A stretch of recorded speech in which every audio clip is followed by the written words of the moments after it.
Hi friends, welcome to positive vibes. ఎలా ఉన్నారండి అందరూ?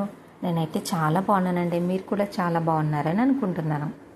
సరే, ఈరోజు ఒక చిన్ని స్టోరీతో మన డేని స్టార్ట్ చేసేద్దాం. సీత తన 5 సంవత్సరాల కొడుకు దగ్గరికి వచ్చింది.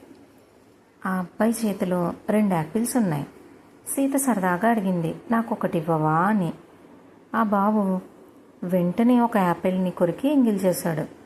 రెండోది ఇస్తాడేమో అనుకుంది, కానీ రెండో యాపిల్ని కూడా కొరికి ఎంగిల్ చేశాడు. అరే, ఇలా చేశాడేంటి అని అనుకుని మొహం చిన్నపుచ్చుకుని వెనక్కి వెళ్ళిపోబోయింది.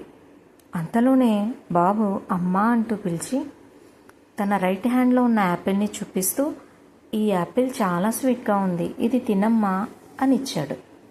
వెంటనే సీత బాబుని హత్తుకుని ముద్దులతో ముంచెత్తింది. ఈ కథ చాలా చిన్నది, కానీ ఇందులో గొప్ప నీతి దాగుంది.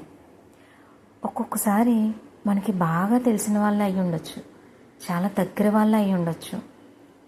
వాళ్ళు ఏదైనా పని చేస్తే దాన్ని వెంటనే మనం జడ్జ్ చేసేస్తూ ఉంటాం, ఇలా చేశారు అలా చేశారు అని అనుకుంటూ.